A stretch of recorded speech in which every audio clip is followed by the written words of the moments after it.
জাতিসংঘ মহাসচিবের সাথে সেখানে আমার বৈঠক হয়। তিনি নিজে থেকে আমাকে বললেন, তোমরা তো তোমাদের অঞ্চলে শেখ হাসিনার নেতৃত্বে অর্থনৈতিকভাবে সবার চেয়ে এগিয়ে। এটি জাতিসংঘ মহাসচিবের বক্তব্য। তখন আমি তাকে সমস্ত প্যারামিটারগুলো তুলে ধরলাম,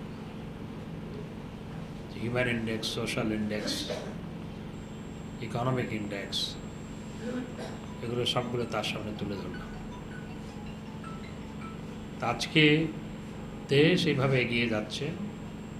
বঙ্গবন্ধু যেই স্বপ্নের বাস্তবায়ন করতে পারেননি তাকে হত্যা করার কারণে আজকে জননেত্রী শেখ হাসিনার নেতৃত্বে বাংলাদেশ বঙ্গবন্ধুর স্বপ্ন, আমাদের পূর্বসূরি মুক্তিযোদ্ধাদের স্বপ্ন বাস্তবায়ন করে চলেছে।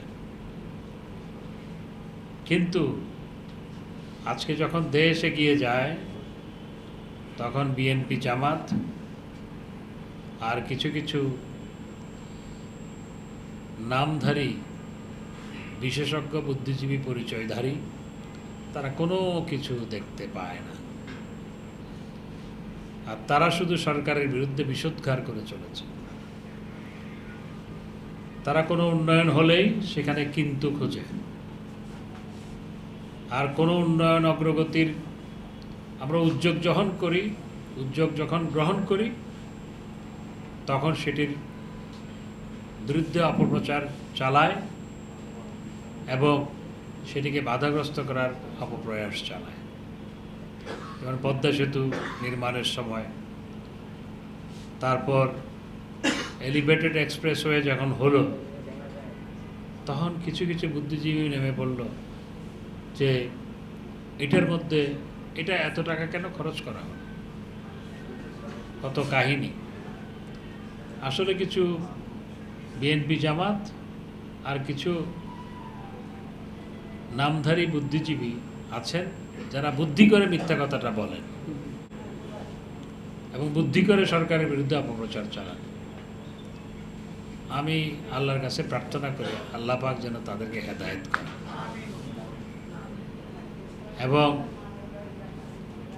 আশা করব তাদের বুদ্ধিগুলো দেশের উন্নয়ন, অগ্রগতি, সমৃদ্ধির জন্য তারা কাজে লাগাবেন, অপপ্রচার করার জন্য নয়, মানুষকে বিভ্রান্ত করার জন্য।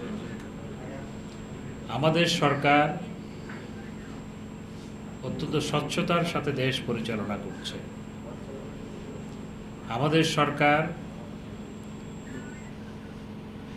দুর্নীতি বা অনিয়মের বিরুদ্ধে আমাদের সরকার জিরো টলারেন্স নীতি গ্রহণ করেছে এবং সেই কারণে আমাদের দেশে দুদক অত্যন্ত স্বাধীনভাবে কাজ করে, আমাদের দেশে আদালত অত্যন্ত স্বাধীনভাবে কাজ করে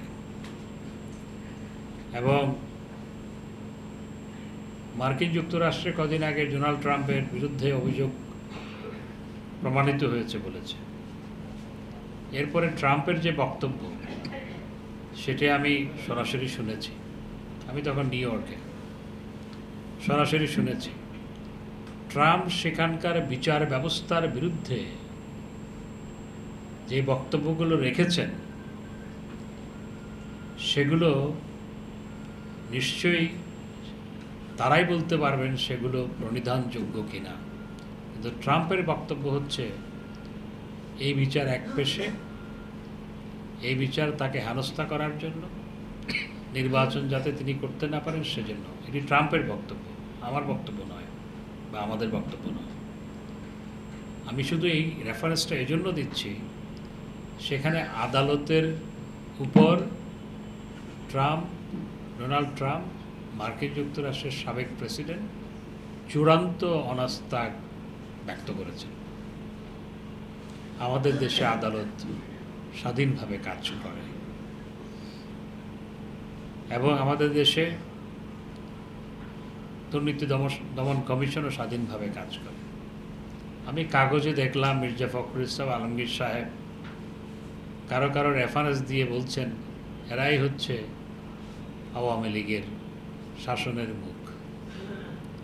বিএনপির দুঃশাসন একটু মনে করিয়ে দিতে চাই, মির্জা ফখরুল ইসলাম আলমগীর সাহেবের কাছেও আমি একটু তুলে ধরতে চাই।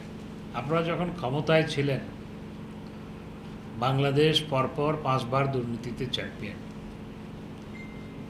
4 বার একক চ্যাম্পিয়ন আর আরেকবার যুগ্ম চ্যাম্পিয়ন। আর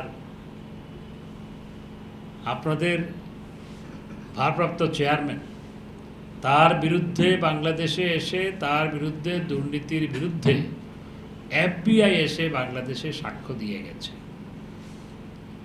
এবং তার দুর্নীতির টাকা এবং তার ছোট ভাই আরাফাত রহমান কোকর দুর্নীতির টাকা বিদেশ থেকে ফেরত আনা হয়েছে এবং 21শে আগস্টের গ্রেনেড হামলার সাথে তার সম্পৃক্ততার কারণে তার সাজা হয়েছে, দুর্নীতির কারণে তার সাজা হয়েছে। বেগম খালেদা জিয়া বয়োজ্যেষ্ঠ মানুষ, বয়সে আমার মায়ের বয়সের কাছাকাছি, এবং তিনি তার সম্পর্কে কিছুটা অসুস্থ, সেই জন্য আমি বেশি কথা বলতে চাই না, কিন্তু সত্যটাকে তো গোপন করা যায় না।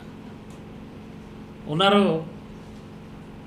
আপনার শাস্তি হয়েছে দুর্নীতির কারণে, এবং মাননীয় প্রধানমন্ত্রীর মহানুভবতায় জেলে না থেকে তিনি ঘরে অবস্থান করছেন।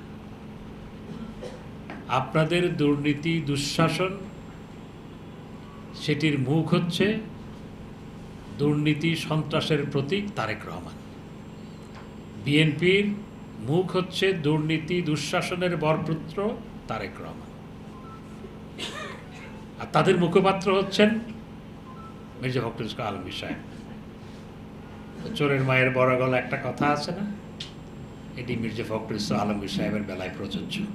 যখন ক্ষমতায় ছিলেন, হাওয়া ভবন প্রতিষ্ঠা করে আপনারা দুর্নীতি এবং দুঃশাসনকে প্রাতিষ্ঠানিক রূপ দিয়েছিলেন। হাওয়া ভবন, খাওয়া ভবন, খোয়াব ভবন, নানা ধরনের ভবন। হাওয়া ভবন সম্পর্কে আপনারা জানেন, খোয়াব ভবনের কথা আমি এখানে বলতে পারবো না, এগুলা বলতে আমারও লজ্জা লাগবে, সুতরাং আমি এগুলো বলতে চাই না।